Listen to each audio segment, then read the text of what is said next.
నమస్కారం అండి. నేను డాక్టర్ మోవ శ్రీనివాస్ మాట్లాడుతున్నానండి. బీపీకి ట్రీట్మెంట్‌లంతా మీకు తెలుసు. ఈ మధ్య కాలంలో ఇంగ్లీష్ మాధ్యమం వచ్చినటువంటి వీడియోలు, హిందీలో వచ్చినటువంటి తెలుగులో కొన్ని బీపీకి కూడా సంవత్సరానికి 2 సార్లు ఇంజెక్షన్ తీసుకుంటే చాలు, మీ బీపీ మటుమాయమైపోతుంది అన్నటువంటి కొన్ని వీడియోలు సర్క్యులేషన్‌లో ఉన్నాయి. దీనిలో నిజానిజాలేమిటి అనేటటువంటి అంశం మీద ఇవాళ నేను ఈ వీడియో చేయబోతున్నాను.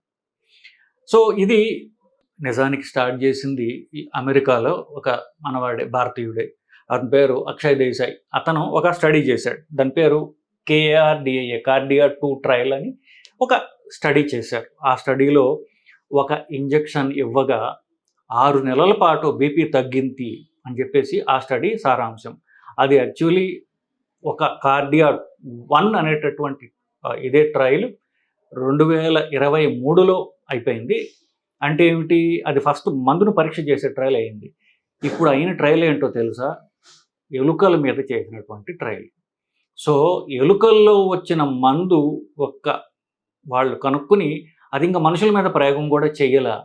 సో, ఎలుకల మీద మేము ఎంతో విజయం సాధించాం, ఎలుకల్లో బీపీ మీద మేము విజయం సాధించాం అని చెప్పేసేసి వెంటనే వీడియోలు చేయడం మొదలుపెట్టేసరికి అది మెల్లగా అది చూసిన మన వాళ్ళందరూ కూడా మొదలుపెట్టారు.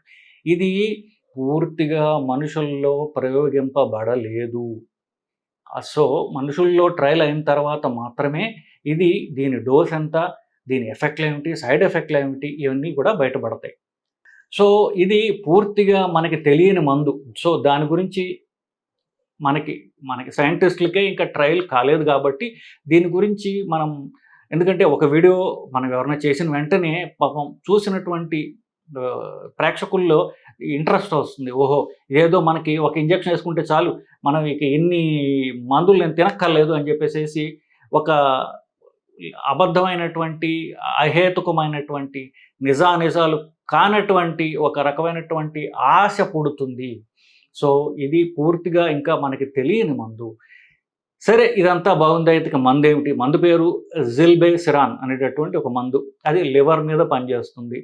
లివర్ మీద పనిచేయడం ద్వారా బీపీ పెంచేటటువంటి కొన్ని పదార్థాలు ఏవైతే అవి లివర్ నుంచి కిడ్నీకి పోయి, కిడ్నీ నుంచి మరి బీపీ పెంచేటటువంటి పదార్థాలను తయారు చేస్తుంది. కాబట్టి అది మూలంలోనే యాక్ట్ చేస్తుంది. ఇది ఒక ఇంజెక్షన్ ఇచ్చినట్లయితే అది 6 నెలల దాకా ఎవరికైతే ఒక మోస్తరు బీపీ ఉంటుందో, ఎవరంటే ఎలుకలు, మనుషులు కారు ఇంకా.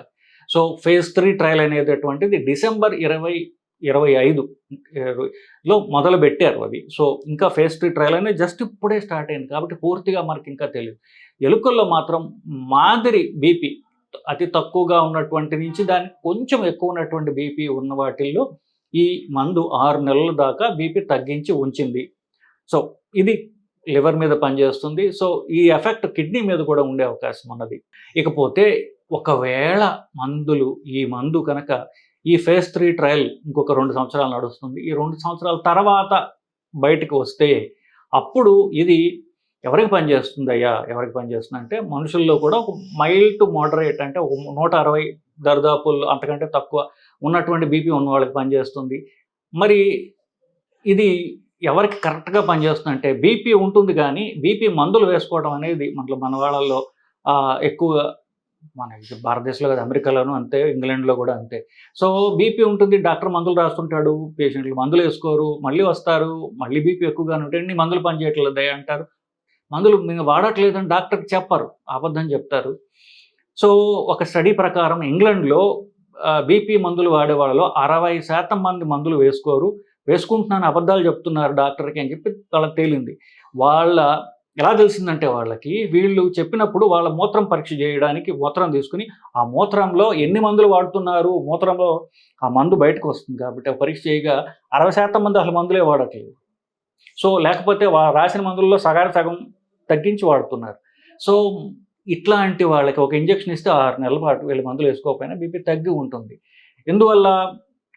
బీపీ తగ్గితే బీపీ నుంచి వచ్చేటటువంటి మిగతా జబ్బులు ఏవైతే, పక్షవాతం ముఖ్యంగా, గుండె మీద అది పనిచేసి హార్ట్ ఫెయిల్యూర్ కారణం కావచ్చు, ఇట్లాంటివన్నీ కూడా తగ్గుతాయి. కాబట్టి ఒక జబ్బు మూలంగా వచ్చేటటువంటి రూట్ కాజ్ అయిన జబ్బు ఆపినట్లయితే కిడ్నీ, గుండె, కన్ను ఇట్లాంటివి మెదడు పక్షవాతం ఇట్లాంటివన్నీ కూడా మనం కాపాడగలము. ఫ్యూచర్‌లో 2, 3 ఏళ్ల తర్వాత ఇది మనుషుల మీద ట్రయల్ అయ్యి అప్పుడు గనక అప్రూవల్ అయితే అప్పుడు సంగతది. సో, ఇప్పుడే ఈ వీడియో థంబ్‌నెయిల్ చూసి వెంటనే మనకి బీపీ తగ్గే ఇంజెక్షన్ వచ్చిందహో మనం 6 నెలలకు ఒక ఇంజెక్షన్ తీసుకుంటే చాలు అని భావించకండి. ఇది ఇంకా అప్రూవల్ కాలేదు. సో, ఇట్లాంటి వీడియోలు నేను చెప్పింది ఏమి చెప్పకుండా ఇది అంత బాగా పనిచేస్తుంది, ఇంత బాగా పనిచేస్తుందని చెప్పే వీడియోలు చాలామంది పెడుతున్నారు. అవన్నీ కూడా అహేతుకమైనవి. దాని ఎలాంటి బేసిస్ లేదు. ఇది మీరు కావాలంటే KARDIA కార్డియా 2 నంబర్ 2 ట్రయల్ అనేటటువంటిది గూగుల్‌లో చూడండి మీరు. చూస్తే నేను చెప్పిందంతా సత్యమా? అసత్యమా? వాళ్ళు చెప్పేది కరెక్టా మీకే తెలుస్తుంది బేసిక్. సో, ఇప్పుడే మనం దీని గురించి హోప్స్ పెట్టుకోవద్దు. ఇంకొకటి కూడా ఉంది. ఇప్పుడు ఒక టాబ్లెట్ ఇచ్చాం బీపీ టాబ్లెట్. దానివల్ల బీపీ అతిగా తగ్గిపోయిందనుకోండి, నెక్స్ట్ రోజు టాబ్లెట్ ఆపేయగలం. కానీ ఒక మందు ఇచ్చాము 6 నెలల దాకా చేసేది ఏమీ లేదు అనుకోండి, బీపీ తగ్గిపోతే అప్పుడు ఏం చేయాలి? ఆ మందుని రివర్స్ చేయడానికి లేదు కదా! సో, ఇట్లాంటివన్నిటిని కూడా మనకు మందులు తగ్గుతాయిలే అన్నటువంటి దానిలో చూడకుండా, దాన్ని ఒకవేళ గనక బీపీ అధికంగా తగ్గిపోతే మనకు చేసేదేమీ లేదు అన్నటువంటిది కూడా మనం గ్రహించాలి. సో, ఈ మందు యొక్క సైడ్ ఎఫెక్ట్స్ ఏమిటి? బీపీ తగ్గిపోతే ఆ మందు రివర్స్ చేయడానికి లేదు ఒకటి. రెండవది ఇది లివర్ మీద నుంచి బయలుదేరిన ఫైనల్‌గా ఇది కిడ్నీ కూడా ఎఫెక్ట్ చేసే అవకాశం ఉంటుంది.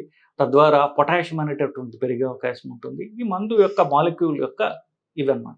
ఆఫ్‌కోర్స్ నేను చెప్పినట్టుగా మందుల్లో ట్రయల్ జరుగుతోంది. అది ఇంకా పూర్తి కాలేదు కాబట్టి మందు డోస్ కానీ సైడ్ ఎఫెక్ట్ పూర్తిగా తెలియదు. సో, ఇట్లాంటివి వీడియోలు చూసినప్పుడు కొంత జాగరూకతోటి అక్కడ వాడు ఏం చెప్పాడనేది తెలుసుకోవటం అనేది ముఖ్యమండి. నమస్కారం.